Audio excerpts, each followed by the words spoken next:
नमस्कार, मैं संभव शुक्ला। अभी आप देख रहे हैं लखनऊ समाचार और मैं अभी पोर्टल पे अपने लाइव हूं और अभी मैं मौजूद हूं भीम आर्मी चीफ चंद्रशेखर रावण जी के साथ। और ऐसे में आप मेरे पीछे देख सकते हैं भीम आर्मी के चीफ चंद्रशेखर रावण जी, जो 69,000 शिक्षक भर्ती का जो आरक्षण वाला महाघोटाला है, उन शिक्षकों को सपोर्ट करने के लिए खुद मैदान में कूद पड़े हैं। और आप देख सकते हैं जमीन पे बैठे हुए हैं और उन्होंने कहा जब तक न्याय नहीं मिलता है तब तक हम इन शिक्षकों के साथ खड़े रहेंगे। आइए हम इनसे कुछ बात करते हैं। नमस्कार, आपका लखनऊ में बहुत बहुत स्वागत है जी। आभार, नमस्कार, धन्यवाद।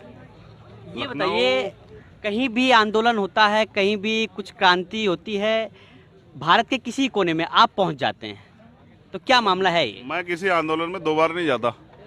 जब मैं दूसरी बार जाता हूँ तो फिर वो आंदोलन फिर रुकता नहीं है। अब मैं इस आंदोलन दूसरी बार आया हूँ। आया इसलिए हूँ कि ये लोग, मैं जब पहले आया था ना तब इनके साथ मारपीट हुई थी। आज परसों मैंने देखा कि फिर इनके साथ जो है ना मारपीट हुई, पीटा गया और बहुत बुरी तरह से जो है ना सबको प्रताड़ित किया गया। मुझसे रहा नहीं गया, तो मैं कल परसों ही आ गया था रात को। मैंने तय कर लिया कि अब मैं उस धरने में तब तक बैठा रहूँगा जब तक न्याय नहीं मिलता। देखो, घोटाला हुआ है, पिछड़े वर्ग आयोग की रिपोर्ट, मुख्यमंत्री ने भी जांच के आदेश 7 दिन में कहा था, आदेश दिए थे कि सब चीज़ें ठीक हो जाएंगी, निस्तारण हो जाएगा। आज तक नहीं हुआ, बहुत धोखा हो गया। और अगर न्याय 7 दिन के बाद ये लोग कल पूछने गए थे, परसों तो पीट दिया, अब नहीं चलेगा। तो मैं यहाँ इसलिए हूँ क्योंकि यहाँ अन्याय हो रहा है। तो जब तक न्याय नहीं मिलेगा तब तक आप भी ऐसे बैठे रहेंगे? बिल्कुल बैठा हूँ। रावण जी, ये बताइए कि आप किसी भी आंदोलन में आप पहुंच जाते हैं और उनका आप सपोर्ट करते हैं, तो आज की जो मौजूदा सरकार है, जो काम कर रही है, उसको आप कैसे सराहते हैं? मतलब कैसा है कि काम सही चल रहा है या गलत चल रहा है? उत्तर प्रदेश का हाल आप देख लीजिए। मैं अगर दलितों की बात करूं तो पूरे देश में जो क्राइम होता है ना, उसका 1/4 यानी कि 25% क्राइम पूरे उत्तर प्रदेश में होता है, एक प्रदेश में, और 75% पूरे देश में होता है। ये एनसीआरबी का डाटा है। 25% जो है क्राइम उत्तर प्रदेश में होता है और जो 75% बढ़ता है वो पूरे भारत में होता है। तो कानून व्यवस्था यहाँ खत्म है। और पहले तो भर्ती नहीं निकलती, भर्ती निकलती है तो उसका पेपर लीक करा लेते हैं साहब, अपने लोगों को सिस्टम में लाने के लिए। अभी एक भर्ती हुई थी, आपने पैट वाली देख लीजिए, उसका पेपर लीक हो गया। पूरे देश में नहीं हुआ, उत्तर प्रदेश में ही हुआ, क्योंकि ये लोग जो है ना, ये न्याय नहीं दे सकते। और जब भर्ती हो जाती है तो फिर आरक्षण घोटाला कर लेते हैं। ये तो खुल गया। इससे पहले कितनी भर्तियां कराई और कितनी भर्तियों में घोटाले किए, ये तो पता ही नहीं अभी। ये तो जब सरकार बदलेगी ना, उन सब भर्तियों की जांच होगी, तब पता लगेगा कि कितना अधिकार जो है ना हमारा छीन लिया। सामाजिक न्याय की बात करते हैं, ये झूठी सरकार है। उत्तर प्रदेश जो है ना, ये जंगल राज है और करप्ट प्रदेश हो गया है। भ्रष्टाचार सब ज़्यादा है। कैग की रिपोर्ट आई है कुंभ में। ये धर्म की बात करते हैं, धार्मिकता की बात करते हैं। कुंभ में कैग की रिपोर्ट आई है कि ये मोटरसाइकिल से ढुलवा रहे हैं और उसको ट्रक बता रहे हैं, ऑटो से ढुलवा रहे हैं, पैदल मिट्टी जो है कंधे से ढुलवा रहे हैं। ये और मशीनें खरीदने के नाम पे इन्होंने वो किया। सहारनपुर में इन्होंने इलाज के लिए मशीनें खरीदी जिनकी कीमत 5 लाख रुपए, उसको 50 लाख में खरीद रखी है। ये घोटालों की सरकार है। इन्होंने राम के नाम पे घोटाला किया। अच्छा, ये घोटालों की सरकार है, आप ऐसा कह रहे हैं? घोटालों की सरकार है। इस सरकार में दलित और पिछड़े पिस रहे हैं, और पिस तो हर वर्ग रहा है। लेकिन दिक्कत ये है कि जिनको उनका जो अधिकार है संवैधानिक, वो नहीं मिल रहा। तो ये तो अन्याय हो गया ना। होना ही चाहिए था कि 69 शिक्षक भर्ती में जब पिछड़े वर्ग की रिपोर्ट आ गई कि घोटाला हुआ है, तो जिन्होंने अपराध किया, ये अपराध हो गया ना। घोटाला यानी कि भ्रष्टाचार है, बिल्कुल करप्शन है। इसी के नारे से आता है कि बहुत हुआ भ्रष्टाचार की बार, मोदी साहब यही नारा आया था। अब मैं पूछ रहा हूँ कि जब भ्रष्टाचार हुआ तो जिन्होंने भ्रष्टाचार किया उन पर कार्रवाई करने की बजाय इन बच्चों को यहाँ क्यों बिठा रखा है? इनकी नौकरी क्यों नहीं दे रहे हो? और यही नहीं है, आप यहाँ देखिए, कहीं मैं पिछली बार आया था, कहीं धरना प्रदर्शन वाले बैठे थे। शिक्षा मित्र को हटा दिया है, सब लोग परेशान हैं, आंगनबाड़ी वाले परेशान हैं, हर वर्ग जो सरकारी कर्मचारी अधिकारी परेशान है। और न्याय देने की बजाय अब ये भाजपा की सरकार, चाहे यहाँ की हो या सेंटर की हो, अब ये बेचने लगी है सारी सरकारी उपक्रम। अब ये उनको बेच के, जो उसमें दलित पिछड़े अधिकारी कर्मचारी बैठे हुए हैं, उनको चिन्हित करके निकालना चाहती है। उसका कारण ये है क्योंकि एक पार्टी के प्रति कारण अपर कास्ट के लोग ये समझ रहे हैं कि हमारा भला कर रहे हैं। ये किसी का भला नहीं कर सकते। ये इस देश में सिर्फ सत्ता से प्यार करते हैं। वो सत्ता इनको कैसे मिले, चाहे दंगा करा कर मिले, हत्या करा के मिले, या कैसे मिले। तो हम लोग वहाँ जाते हैं जहाँ अन्याय हो रहा होता है, चाहे वो हाथरस का मामला हो, उन्नाव का मामला हो, कानपुर का मामला हो, आजमगढ़ का मामला हो, गोरखपुर का मामला हो, और चाहे ये शिक्षक भर्ती का मामला हो। 2022 का चुनाव बहुत ही नज़दीक है। ऐसे में सभी पार्टियां अपने जाति समीकरण को जोड़ने में लगी हुई है। और देखा जाए, भाजपा, सपा, बसपा ब्राह्मण सम्मेलन कर रही है। तो ऐसे में क्या लग रहा है कि चुनाव बाद भी जिन जातियों के लोग पकड़ रहे हैं, क्या चुनाव जीतने के बाद भी उन जातियों के लिए काम करेंगे, या सिर्फ दलित समाचार को खाली चुनाव में जोड़ेंगे, ब्राह्मण समाज को चुनाव में जोड़ेंगे, राजपूत समाज को चुनाव से पहले जोड़ेंगे, चुनाव जीतने के बाद भी इनके लिए कुछ काम करेंगे, या ये सारी पार्टियों के बारे में पूछ रहा हूँ मैं? देखो, सब कथनी करनी को समझते हैं, वो पार्टियां क्या कर रही है और वो क्या करेंगी ये तो उनके अंदर से जो है, उनका जो मन है वो बता सकता है कि वो कहते क्या हैं और करते क्या हैं। मैं ये कह रहा हूँ कि हम इस आंदोलन को मजबूत करेंगे। ये जन आंदोलन है। जनता जब तैयार हो जाती है ना, अच्छी अच्छी सरकारें पलट जाती हैं। अब जनता तय करेगी कि जनता अगर इनसे खुश होगी तो उनको समर्थन दे देगी, और जनता अगर इनके विरोध में होगी, जनता ने देखा होगा कि सिर्फ मैनेजमेंट की सरकार है। अब मैं एक दिन कर्नाटक गया तो कर्नाटक में मुख्यमंत्री की होल्डिंग लगे हुए हैं कि रोजगार में नंबर 1 और योगी जी के सड़क में नंबर 1। अबे मैंने सोचा कि यार ये तो कर्नाटक है, यहाँ योगी जी का क्या मतलब है। मैं पंजाब गया, वहाँ इनके बोर्ड लगे हुए हैं। मैं उत्तराखंड का, वहाँ इनके बोर्ड लगे हुए हैं। दिल्ली में भी मेट्रो में भी लगे हुए हैं। आप समझिए, मैं दिल्ली में घूम रहा एक दिन तो वहाँ इनके बोर्ड लगे हैं। मैंने अब ये समझिए, ये पैसा जो है ना, किसका पैसा है? जनता का पैसा है, जनता के टैक्स का पैसा है, हमारा आपका पैसा है। हाँ, इन सब का पैसा है। वहाँ से ना, मैं एयरपोर्ट से आया था और यहाँ तक राजभवन तक लगे हुए हैं। माने महामहिम राष्ट्रपति जी के बड़े बड़े होल्डिंग लगे हुए हैं, राष्ट्रपति जी का स्वागत है। मैंने कहा कि भाजपा के पैसे से क्यों लगाते, ये जनता का जो सरकार का पैसा उससे क्यों लगा रहे हैं? ये पैसा लगाना चाहिए था हमारे विकास के लिए। आपने बहुत सही बात की, राष्ट्रपति जी मौके पे आए हुए हैं, तो कभी राष्ट्रपति जी एक दलित समाज को रिप्रेजेंट करते हैं, पूरे देश को रिप्रेजेंट करते हैं एक तरह से देखा जाए तो। कहीं भी कुछ गलत होता है, कभी उनकी जो है बात नहीं आती, वो कुछ लिखते पढ़ते नहीं, कुछ बोलते नहीं है। और ऐसे में उत्तर प्रदेश में आए हुए हैं तो कई वीआईपी व्यवस्थाओं के तहत कई रोड ब्लॉक कर दिए। क्या वीआईपी व्यवस्थाएं रहनी चाहिए या खत्म होनी चाहिए? मैं आपसे पूछना चाहता हूँ। बिल्कुल खत्म होनी चाहिए। व्यवस्था खत्म। देखिए, जब अब मैं बिना सुरक्षा घूम रहा हूँ, बिल्कुल, जिनको डर है ना, जिनकी बाहर आया देखा 1 या 2 गाड़ी है शायद, जिनको डर है ना, वो लोग सुरक्षा लेके घूम रहे हैं। और समस्या क्या है ना, एक ये भी है कि पहली वाली राजनीति नहीं रही। अब पहले राजनीति में वैचारिक लड़ाइयाँ होती थी, अब तो हमले कराए जाते हैं। अब अमिताभ ठाकुर को कल पकड़ के जेल भेज दिया। मैं ये कह रहा हूँ, राष्ट्रपति जी पहले तो देश के राष्ट्रपति है, मैं भी उनका सम्मान करता हूँ। फिर वो दलित समाज से हैं, लेकिन मैं कह रहा हूँ, एक बार उन्होंने बोला था, आपको याद नहीं है, उन्होंने पूछा था कि सुप्रीम कोर्ट में SC ST OBC के कितने जज हैं, और केंद्रीय सचिवालय में SC ST OBC के कितने जो हैं वो हैं, क्या नाम, प्रमुख सचिव, मुख्य सचिव कितने हैं अंडर। राष्ट्रपति जी ने बोला। हाँ, बस वो बोलना था। उसके बाद पता नहीं क्या हुआ है कि शायद ये कह दिया कि दोबारा मौका नहीं मिलेगा और बीच में भी आपको हटा सकते हैं तबियत का करके, उसके बाद नहीं बोले। तो देखिए, समझना पड़ेगा। मैंने एक कहावत अभी बताई है कि हमारे यहाँ ना तीतर एक पक्षी होता है, जैसे कबूतर होता है ऐसा ही होता है। तो शिकारी क्या करता है ना, उस कबूतर को पालता है, खूब दाना पानी खिलाता है, फिर उसको लेके जाता है जंगल में शिकार करने के लिए। तो ऐसे दाना बिखेरता है और अपने कबूतर को, पाले हुए को छोड़ देता है। अब पाला हुआ तो मालिक के प्रति वफादार है, तो उसके जात के जो कबूतर है ना, वो देखते हैं, अरे हमारा भाई दाना चुग रहा है, वो भी आ जाते हैं, ये तो अपना है, ये सोच के कि राष्ट्रपति तो हमारे हैं। पिछड़े वर्ग के लोग सोचते हैं प्रधानमंत्री तो हमारे हैं, तो वो चला जाता है। फिर क्या करता है वो शिकारी, जाल उसका फेंका हुआ होता है तो वो कपूरों को पकड़ लेता है। तो जो पाला होता है उसको तो उठा के रख देता है अलग, कि ले भाई तू दाना खा, और बाकी होते हैं उनको होता है, वो किए जाते हैं हलाल। ठीक है, ये इशारा जहाँ आप समझ जाओ नहीं, कि ये जो पिछड़े वर्ग के मंत्री बना रहे हैं, अभी उत्तर प्रदेश में कैबिनेट विस्तार होगा, जो दलित मंत्री बनाएंगे, पिछड़े मंत्री बनाएंगे, इनका सच क्या है? इनकी एक की हैसियत नहीं है, चाहे वो स्वतंत्र देव सिंह हो और वो बड़े भाई हमारे, चाहे वो केशव प्रसाद मौर्य हो, उनकी हिम्मत नहीं है वो एक बार कह दें कि हमारे बच्चों के साथ अन्याय हुआ है, हम उस वर्ग से आते हैं। क्या डर है ऐसा वो लोग नहीं कह सकते? क्या डर है ऐसा, क्या डर है कि वो लोग नहीं कह सकते, खुल के नहीं आ सकते, खुल के बयान नहीं दे सकते, खुल के इनका समर्थन नहीं कर सकते? स्वार्थ छोड़ना पड़ता है। अगर आप हक की लड़ाई लड़ोगे ना, तो आपको अपना स्वार्थ छोड़ना पड़ेगा, क्योंकि कोई नहीं एक्सेप्ट करेगा। कोई डर का माहौल है क्या? नहीं, नौकरी देखो भैया, मालिक नौकरी छीन लेगा। मंत्री किसने बनाया? सरकार ने। कहाँ रहेंगे? अध्यक्ष किसने बनाया? सरकार ने। अब ये देखो, ये सरकार जो है ना, कहती है सबका साथ सबका विकास। मैंने खुद देखा, उप मुख्यमंत्री होके हमारे वो भाई हैं बड़े, केशव प्रसाद मौर्य जी, स्टूल पे बैठे रहते हैं बेचारे, बोलते नहीं है। एक फोटो वायरल हुई थी बीच में, देखा मैंने, सोफे पे बैठे हैं मुख्यमंत्री और स्वतंत्र देव सिंह जी, एक लकड़ी कुर्सी बिछा दी बीच में। ये क्या है? ये संदेश देते हैं कि देखो तुम हमारे यहाँ रहोगे तो सही, तो तुम्हें हम यहाँ व्यवस्था तो करा देंगे, संसाधन तो दे देंगे कि अपने परिवार का भला कर दो, लेकिन अगर समाज की बात करोगे और सम्मान मांगोगे तो ये नहीं मिलेगा।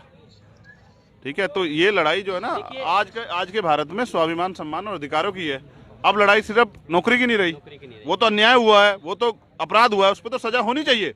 जिन्होंने किया उनको सजा मिलनी चाहिए, उनके खिलाफ FIR दर्ज, उनको जेल भेजना चाहिए। लेकिन जो मेरी बहनों का कि कपड़े फाड़े गए, इनको पीटा गया, इसका बदला कौन लेगा? क्या उन ऐसे अधिकारी कर्मचारियों पर सरकार कार्रवाई करेगी? नहीं करेगी तो कोई बात नहीं, हम तो लड़ते रहेंगे। शुरू में आपने दलित समाज के लिए फाइट की, फिर मुस्लिम समाज भी आपके साथ जुड़ा। अब मैं बात करता हूँ कहीं भी चाय की दुकानों पर, कहीं भी आपके बारे में पूछता हूँ, तो कोई भी समाज से हो, चाहे ब्राह्मण समाज से हो, राजपूत समाज से हो, लाला समाज से हो, दलित समाज से हो, तो आपके बारे में सब सकारात्मक, आपके बारे में टैगलाइन है कि आप क्रांतिकारी हैं।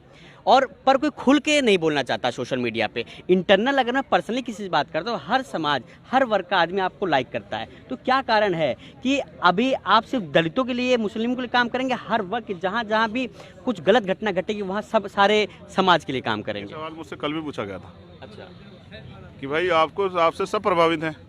हमें एक पत्रकार ने बताया कि ये सच बात है, क्योंकि मैं कल ही चाय की दुकान बैठा एक था। पत्रकार साथी ने बताया कि गाजियाबाद में एक ब्राह्मण समाज के नेता है, और उनसे जब पूछा गया उनकी पार्टी के द्वारा कि आप अपना आदर्श नेता किसे मानते हैं, उन्होंने कहा कि मैं चंद्रशेखर आजाद को मानता हूँ। कि बोले कौन से वाले? कि वो जो बीमारी वाले। तो ये उस पत्रकार ने मुझे बताया। तो मुझसे कह रहे कि वो आपको आदर्श मानते हैं। मैंने क्यों? कह रहे वो ये समझते हैं कि आप एक क्रांतिकारी हैं और परिवर्तन करना चाहते हैं। मैं साफ तौर पे कहना चाहता हूँ, ये देश हमारा है। इस देश में रहने वाला हर एक व्यक्ति जो है ना, इस देश का है, और हमारा भाईचारा ही इस देश में तरक्की के रास्ते खोल सकता है। लेकिन सवाल सबसे बड़ा ये है, अगर आपके पास जो है ना एक रोटी है और एक आदमी के पास 10 रोटी स्टोर है, एक आदमी भूखा है, तो आप पहली वो रोटी किसे दोगे? जो भूखा है। आज लड़ाई जो है ना, दलित पिछड़ों की आवाज़ कोई नहीं उठा रहा। अपर कास्ट के लोगों में तो एकता है, थोड़ा सा उनकी बात सुनवाई हो जाती है, उनके अधिकारी कर्मचारी भी हैं, वो भी मदद कर देते हैं। लेकिन यहाँ तो अधिकारी कर्मचारी भी सरकार में डरे बैठे हैं। बहन जी, इन्हीं की वोट बैंकों पे तो कई बार मुख्यमंत्री बनी है। सच है, वो चाहे कुछ ही कहती रहे, इन्हीं की वोट पे बनी है। तो इसलिए जो है ना, मैं समझता हूँ कि हमें दलित पिछड़े वर्ग के लोगों के साथ जो है ना, उनकी लड़ाई को पहले बहन जी लड़ना ने काम किया कि नहीं किया दलित पिछड़े लोगों को? किया है। आज जहाँ बैठे हैं शायद उन्हीं का बनाया हुआ है। हाँ, उन्हीं का बनाया। ठीक है, मगर मैं क्या कह रहा हूँ, कल वो कोई मुझसे पूछ रहा था कि भाई राम मंदिर बनेगा, रोजगार मिलेगा। मैं उनसे कह रहा था कि बाबा साहब अम्बेडकर हमें कह के गए कि आपकी मुक्ति के जो रास्ते हैं ना, वो मंदिर से नहीं खुलेंगे, ना मस्जिद से खुलेंगे, वो खुलेंगे यूनिवर्सिटियों से, कॉलेजों से, स्कूलों से। तो वो खुद कहते थे कि मैं मूर्ति पूजा का विरोधी हूँ, कि आप मुझे मत पूजना, मुझे पढ़ना, आप मिशन को खाना आप मंदिर मस्जिद में नहीं भरोसा रखते, आप शिक्षा, अच्छे कॉलेज, अच्छी चिकित्सा, अच्छा इलाज हो। ये जो महंगी शिक्षा, महंगा इलाज है ना, ये गरीबों को कमर तोड़ रहा है। अच्छा, बीमारी किसी जाति देख के थोड़ी होती है कि दलित को जो है, वो गरीब दलित है, उसको होगी बीमारी कैंसर, तो उसका इलाज कोई और थोड़ा ही होगा जो अमीर दलित से अलग। तो ये तो आप सबको समझना पड़ेगा ना कि बीमारी एक है तो इलाज भी एक ही होना चाहिए ना, और वो इलाज सबके लिए सुलभ होना चाहिए। तो गरीब क्या करेगा? कहाँ से करेगा इलाज? मरेगा ना। तो मैं समझता हूँ कि अमीरों को बीमारी हो सकती है तो गरीबों को भी हो सकती है। गरीबों को ज़्यादा हो रही है क्योंकि वो इस तरह के माहौल में रहते हैं। तो अब कोरोना काल में देखो कितने लोग मरे, किसी गरीब अमीर को देख के हुआ की बीमारी? लेकिन अमीर ने तो बेचारे चलो अस्पताल में भर्ती हो गया प्राइवेट में, गरीब कहाँ जाएगा? ये जो हॉस्पिटल के में नहीं जा पाए लोग, बेड के कारण मरे, ऑक्सीजन कम करे, ये कौन थे? इनकी गिनती क्यों नहीं हो रही है? इनकी ये जिनकी लाशें भाई, ये कौन लोग थे? तो ये सरकार ना घोटालों की सरकार है, घोटाला करती है और अपने आप ही क्लीन चिट देती है। और सरकारों में देखा जा रहा था तो ये इको गार्डन पूरा फुल रहता था, तमाम जो धरना प्रदर्शन होते थे, तमाम रोड पे प्रोटेस्ट वगैरह होते थे। योगी जी, बाबा जी के समय में बड़ा प्रोटेस्ट और धरना वगैरह बड़ा कम हो रहा है, क्या बात है? ये मैनेजमेंट अच्छा है योगी जी का या कोई भय का माहौल है? डरी हुई सरकार है। लोकतंत्र में आपको विपक्ष के लोगों को भी सुनना पड़ता है, और जो पीड़ित होता है उसको भी सुनना पड़ता है। धरने प्रदर्शन तो होने चाहिए, इन्होंने भी किए हैं पहले। आज की ऐसी मुसीबत है, कोई धरना प्रदर्शन करने जाता है तो उसको जो है जेल भेज देते हैं। कोई आपके खिलाफ चुनाव लड़ने कहता है तो उसको जेल भेज देते हैं। ये सरकार जो है ना, मुकदमे तो आप पे भी मेरे ख्याल से 100 से ऊपर है। कितने मुकदमे हैं आपके ऊपर? नहीं, आपके ऊपर कितने क्या फर्क पड़ता है? आपके ऊपर कितने मैं क्या कह रहा हूँ, मेरी सारी जिंदगी जेल में कट जाए, लेकिन मुझे पीढ़ियां याद करेंगी कि वो आदमी लड़ते हुए मरा है, झुक के नहीं चीज मरा। आपके बारे में कहा जाता है, कहीं भी बात होती है तो कहा जाता है चंद्रशेखर रावण जहाँ जाते हैं वहाँ एक दो मुकदमा लेके आते हैं, सच है या गलत? देखिए, आंदोलनकारी के लिए हथकड़ी और मुकदमा गहना होते हैं। तो मैं नेता नहीं हूँ, मैं तो इस देश में परिवर्तन लड़े रहा हूँ। मेरे पिताजी ने मेरा नाम कब रखा चंद्रशेखर आजाद, उनको क्या पता था ये कैसा होगा? उन्होंने चंद्रशेखर कब रखा था आप सोचो? ये बात 80 के दशक की है, तो तब उन्होंने मेरा नाम चंद्रशेखर रखा। उनको थोड़ा पता था कि भाई ये जाके क्या करेगा कल। हर चीज़ का एक प्रभाव होता है। तो मैंने महापुरुषों के जीवन से प्रभाव लिया, चाहे वो शहीद आजम सरदार भगत सिंह हो, चंद्रशेखर आज़ाद हो, अशफाक उल्लाह खां हो, वीर अब्दुल हमीद हो, सुखदेव हो। तो मैंने देखा है उनको, वो उन लोगों ने देश की आज़ादी के लिए जान लड़ा दी। हम लोग क्यों पीछे हटे भाई? खून तो हम भी वही है ना, इसी देश का खून है। हम अंग्रेजों से नहीं डरे, इनसे क्या डरेंगे? ये ज़्यादा क्या करेंगे? कत्ल करा देंगे, गोली मार देंगे। मेरी लाश जाएगी यहाँ से, मैं जाऊँगा नहीं किसी भी कीमत पे। अब सरकार को हमें हमारा अधिकार देना पड़ेगा, और सरकार मुझे, मैं कह रहा हूँ सरकार कहीं ले जाके बंद कर देना, छोड़ोगे यहीं आऊँगा, तो इससे अच्छा है कि मेरी हत्या करा दो, तब तो इनको, इन बच्चों की नौकरी नहीं मिलेगी। अदरवाइज जब तक मैं जिंदा उनको नौकरी देनी पड़ेगी। इनके साथ ये छल जो हुआ ना, उस पर कार्रवाई करनी पड़ेगी। अब चलेगा नहीं, बहुत हो गया। आर्या पार, विजय या वीर गति, लड़ेंगे और जीतेंगे। लड़ेंगे जीतेंगे। 2022 का चुनाव है, क्या लग रहा है कौन जीतेगा? थोड़ा इस पे राय दें। भूल जाएं, बहुत दूर है। ये तय करेंगे जनता, कौन जीतेगा कौन हारेगा, ये बताएंगे कौन जीतेगा हारेगा। लोकतंत्र है और सबको अधिकार है, मगर एक वोट की वैल्यू है, ये समझना पड़ेगा। आप इतने बड़े वर्ग को मुख्यमंत्री नाराज कर रहे हैं, इसका खामियाजा नहीं भुगतेंगे?